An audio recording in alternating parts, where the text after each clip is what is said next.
নমস্কার বন্ধুরা, আপনারা দেখছেন এখন বাঁকুড়া জেলার কাপিষ্ঠা গ্রামে মা অন্নপূর্ণা মন্দির। দেখুন আপনাদের সামনে মা জাগ্রত মা অন্নপূর্ণা আপনাদের সামনে তুলে ধরছি। দেখুন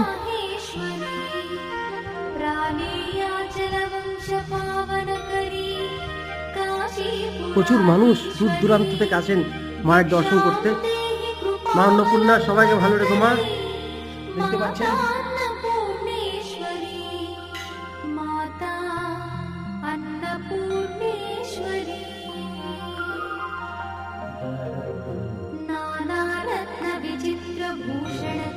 মাকে মন থেকে ডাকলে, এখানে মাথা ঠেকালে মা সারা দেন। সাক্ষাৎ যেন মা রয়েছেন, গায়ে কাটা দিচ্ছে।